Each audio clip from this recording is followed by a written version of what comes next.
Hello दोस्त, good morning. आइए आज हम लोग न्यू चैप्टर्स के बारे में पढ़ेंगे, जिस चैप्टर्स का नाम होगा प्रॉफिट, लॉस एंड डिस्काउंट। लाभ, हानि एंड बट्टा। इसको लाभ, हानि और बट्टा बोलेंगे, प्रॉफिट, लॉस एंड डिस्काउंट्स के बारे में। सबसे पहले पढ़ेंगे कि हम लोग कॉस्ट प्राइस किसे कहते हैं। कॉस्ट प्राइस मतलब क्रय मूल्य किसे कहते हैं। जिस मूल्य पर कोई वस्तु खरीदी जाती है उसे उस वस्तु का कॉस्ट प्राइस कहते हैं। यानी कि जिस वस्तु का कीमत अगर 10 रुपये है और उसको 10 रुपये में हम लोग खरीदते हैं तो उस वस्तु की जो कीमत 10 रुपये है वही उसकी क्रय मूल्य होगी। जिस मूल्य पर कोई वस्तु खरीदी जाती है उसे उस वस्तु का कॉस्ट प्राइस कहते हैं। सेलिंग प्राइस किसे कहते हैं। जिस मूल्य पर कोई वस्तु बेची जाती है, यानी कि 10 रुपये में हमको बेचना है तो वो 10 रुपये जो उसका क्या कहलाएगा, सेलिंग प्राइस कहलाएगा। प्रॉफिट किसे कहते हैं। यदि किसी वस्तु का विक्रय मूल्य उसके क्रय मूल्य से अधिक हो तो प्रॉफिट होता है। इसका अर्थ क्या हुआ कि हमने 10 रुपये में खरीदा और 15 रुपये में जब उसको हम बेच रहे हैं तो इसका अर्थ क्या हुआ कि हम क्रय मूल्य कम है 10 रुपये, विक्रय मूल्य ज़्यादा है 15 रुपये, तब उसमें हम लोगों को प्रॉफिट होता है और प्रॉफिट आपकी 5 रुपये होगी। लॉस किसे कहते हैं।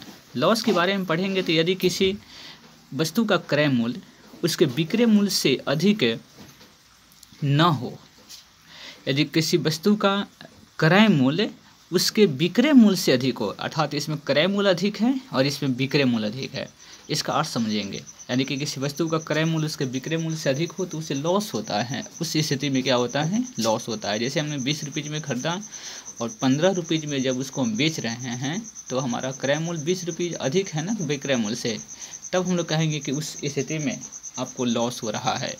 प्रॉफिट परसेंट किसे निकालते हैं, यानी कि प्रति 100 रुपया पर लाभ को लाभ प्रतिशत करते हैं। यानी कि प्रति 100 रुपये पे, यानी कि 100 रुपये पर जितना लाभ होता है उसको हम लोग लाभ परसेंट बोलते हैं। लॉस परसेंट किसे कहते हैं कि प्रति 100 रुपये पर हानि को हम लोग हानि परसेंट कहते हैं। परसेंट का अर्थ होता है 100, यानी कि जब भी हम लोग बात करेंगे यानी कि 100 रुपये पर जितना आपको हानि हो रही है तो उसको क्या बोलेंगे, हानि परसेंट बोलेंगे हम लोग। देखिए नोट, प्रॉफिट और लॉस हमेशा वस्तु के क्रय मूल्य पर निकाला जाता है। हमेशा हम लोग लॉस या परसेंट निकालें या प्रॉफिट परसेंट निकालेंगे तो हमेशा क्रय मूल्य का ही यूज करेंगे। आइए कुछ फार्मूला लिखा हुआ है, इस फार्मूला के बारे में पढ़ते हैं। लाभ बराबर कितना होता है, विक्रय मूल्य माइनस क्रय मूल्य। हानि बराबर क्या हो जाएगा, क्रय मूल्य माइनस विक्रय मूल्य। क्रय मूल्य आप यहाँ से निकाल सकते हैं। क्रय मूल्य अगर निकालना चाहते हैं तो ये माइनस में इधर क्या आ जाएगा, प्लस में, तो विक्रय मूल्य माइनस क्या हो जाएगा, लाभ हो जाएगा।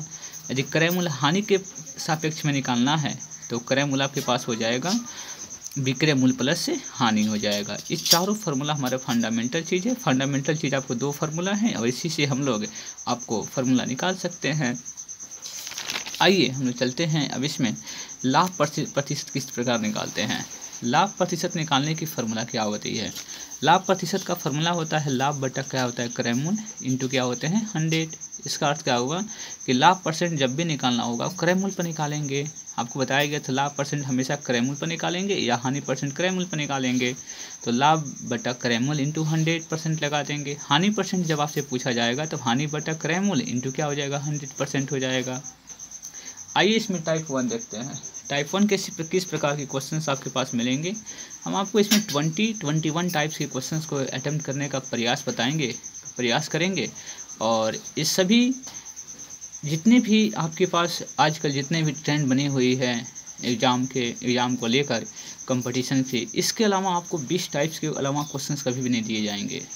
और आपको उम्मीद करता हूं कि ये 20 टाइप के क्वेश्चंस आपको बहुत सारी क्वेश्चंस को बनाने में सहायता प्रदान करेगा। आइए पहला टाइप हम लोग क्वेश्चन देखते हैं कि यदि x वस्तु का क्रय मूल्य y वस्तु के विक्रय मूल्य के बराबर हो, यदि x वस्तु का क्रय मूल्य y वस्तु के विक्रय मूल्य के बराबर हो तो लाभ प्रतिशत क्या होगा। तो थोड़ा सा ध्यान रखना है, लिखा हुआ है कि x वस्तु का क्रय मूल्य, जब ये क्रय मूल्य होगा ना इसको विक्रय मूल्य मान लेंगे, उल्टा बस इसको क्रय मूल्य है तो इसको विक्रय मूल्य मान लेंगे, और एक वाई वस्तुओं का विक्रय मूल्य इसका अर्थ क्या होगा, क्रय मूल्य मान लेंगे। तो लाभ बताइए किससे होता है, विक्रय मूल्य माइनस क्रय मूल्य। अब बटा कितना हो जाएगा आपके पास, क्रय मूल्य कितना है आपके पास वाई है, तो x माइनस वाई बटा वाई इंटू क्या हो जाएगा 100% हो जाएगा। यदि हानि परसेंट आपको निकालना होगा तो हानि परसेंट निकालने के लिए बाबू इसमें क्या करेंगे, हानि परसेंट का अर्थ होता है क्रय मूल्य माइनस विक्रय मूल्य होता है हानि। तो हानि आपके पास निकल जाएगा y माइनस एक्स बाई कितना हो जाएगा y इंटू 100% हो जाएगा। हमेशा आपको क्रय मूल्य नीचे रहेगा, ये बात जरूर ध्यान रखना होगा। देखिए इस पे एग्जाम्पल क्वेश्चंस आते हैं। एग्जाम में क्वेश्चंस बिल्कुल दिए जाते हैं कि 21 सेव का क्रय मूल्य 15 सेव के विक्रय मूल्य के बराबर है, तो लाभ प्रतिशत ज्ञात करिए। आप खुद समझिए कि 21 सेव का क्रय मूल्य लिखा हुआ है, जब 21 सेव का क्रय मूल्य लिखा हुआ है ना तो ये विक्रय मूल्य का काम करेगा। 15 सेव का विक्रय मूल्य, इसका अर्थ क्या हुआ कि ये क्रय मूल्य का काम कर, लाभ निकालना है तो विक्रय मूल्य माइनस क्रय मूल्य बटा कितने हो जाएंगे क्रय मूल्य, अर्थात 21 माइनस कितना हो जाएगा 15/15 इंटू कितना हो जाएगा 100% कर लेंगे। बस इसको सॉल्विंग कर लीजिएगा, आपके पास कितना हो जाएगा 40% आंसर हो जाएगी। एक क्वेश्चन और आते हैं, जैसे आपको निकालना है कि 320 केले का क्रय मूल्य 400 केले के विक्रय मूल्य के बराबर है। 300 केले का क्रय मूल्य 400 केले का विक्रय मूल्य के बराबर। देखिए 4 क्रय मूल्य लिखा हुआ है ना तो विक्रय मूल्य काम करेगा, ये किसका काम करेगा क्रय मूल्य का काम करेगा, क्योंकि विक्रय मूल्य लिखा हुआ है तो क्रय मूल्य काम करेगा। तो क्रय मूल्य माइनस क्या हो जाएगा विक्रय मूल्य, अब बटा कितना हो जाएगा क्रय मूल्य, यानी कि 400 बटा आपको 320 बटा कितना हो जाएंगे 400। हानि परसेंट आपको निकल जाएगा। हानि परसेंट इसलिए हुआ है, इसमें हानि क्यों हुआ है कि देखिए इसमें विक्रय मूल्य जो है ना वो कम है, क्रय मूल्य कितना है 400 है, अब विक्रय मूल्य कितना है 320 है। इसका अर्थ क्या हुआ कि इसमें जब क्रय मूल्य आपको ज़्यादा हो जाए और विक्रय मूल्य कम हो जाए तब इसमें हानि होगा, इसलिए आपको हानि परसेंट निकालने की फार्मूला मिल जाएंगे। हानि परसेंट का फार्मूला कितना हो जाएगा आपके पास 400 माइनस 320 है और बटा कितना हो जाएगा 400 इंटू 100। बस ये सब कैलकुलेशंस कर लेंगे, हमारे पास कितना हो जाएगा 20% आंसर आ जाएगी। तो आपको समझना है कि कब क्रय मूल्य होता है, कब आपको लाभ होगा, कब आपको हानि निकालेंगे। तो इसमें समझना है कि मेन थीम आपको हानि कब होती है और लाभ कब होता है। लाभ होगा जब विक्रय मूल्य ज़्यादा होगा, जब विक्रय मूल्य कम होगा क्रय मूल्य से तब आपको हानि हो जाएगी। तो इस क्राइटेरिया में आप समझ सकते हैं। इसमें मेन थीम है बाबू की समझना है कि जब 320 केले का क्रय मूल्य जब कह रहा है ना तो इसका अर्थ क्या वो विक्रय मूल्य काम करेगा, और जो विक्रय मूल्य दिया है ना वो क्रय मूल्य का काम करेगा। बस इस थ्योरी से हम लोग क्वेश्चंस को अटेम्प्ट कर सकते हैं। तो अपने पहले टाइप के क्वेश्चंस को देखा, अब आते हैं बाबू दूसरी टाइप के क्वेश्चंस को। कहेगा कि यदि x वस्तुओं को y रुपीज में खरीद कर y वस्तुओं को x रुपया में बेचा जाए तो लाभ परसेंट बताइए। थोड़ा सा ध्यान रखना है कि यदि x वस्तुओं को y रुपीज में खरीद कर और y वस्तुओं को x रुपया में बेचा जाए तो लाभ प्रतिशत बराबर कितना हो जाएगा x square minus y square बटा वाई स्क्वायर इंटू 100। जब हानि कहेगा तो वाई स्क्वायर माइनस कितने हो जाएंगे एक्स स्क्वायर बटा वाई स्क्वायर, क्योंकि हमारे यहाँ पे वाई जो है ना ये आपको क्रय मूल्य का काम कर रहा है। ठीक है, ये हमारा क्या किसका काम कर रहा है विक्रय मूल्य का। तो विक्रय मूल्य माइनस क्रय मूल्य जब करेंगे तो लाभ हो जाएगा, अब क्रय मूल्य माइनस विक्रय मूल्य करेंगे तो हानि हो जाएगा। इस क्राइटेरिया में समझ सकते हैं आप, इसको समझिए।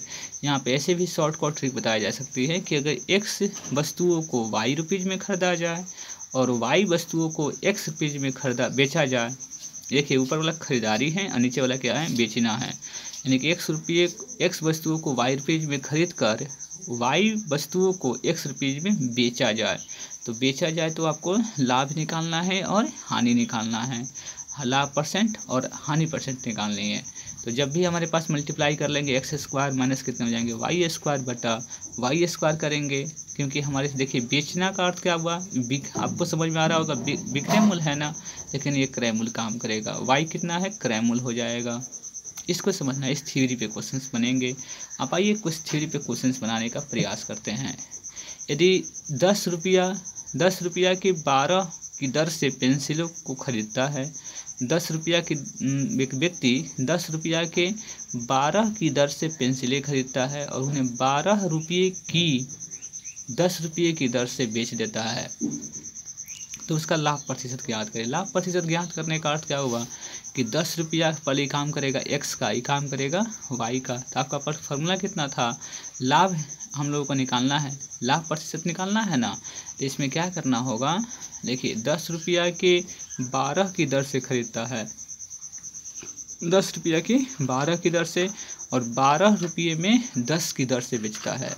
देखिए 12 रुपये में 10 की दर से बेचता है, इसका अर्थ क्या हुआ कि अब इसमें लाभ होगा। जब लाभ होगा तो इसमें बड़ा राशि कौन है बताइए आप, तो इसमें 12 हो जाएगा। तो 12 का स्क्वायर माइनस कितने हो जाएंगे, 10 का स्क्वायर बटा हमेशा 10 का स्क्वायर, क्योंकि काम करेगा विक्रय मूल्य, काम करेगा क्रय मूल्य बटा क्रय मूल्य हो जाएगा, इंटू 100 लगा देंगे, यानी 12 का स्क्वायर मैंने 10 का स्क्वायर बटा 10 का स्क्वायर हो जाएगा। बस आपकी लाभ प्रतिशत निकल जाएगा। एक ये भी आपको समझना होगा, क्लियर समझ लीजिए कि 12 रुपये वस्तुओं को 12 वस्तु है ना कि 12 की दर से पेंसिल है, 12 की दर से पेंसिल, रुपया आपके पास यहाँ पे है। तो रुपया जब यहाँ पे है तो आपको समझना चाहिए था कि रुपया जब हम लोग था यहाँ पे, देखिए वाई लिखे थे ना यहाँ पे वाई रुपया, तो वाई को बाद में लिखे थे, वस्तु की संख्या को पहले लिखे थे।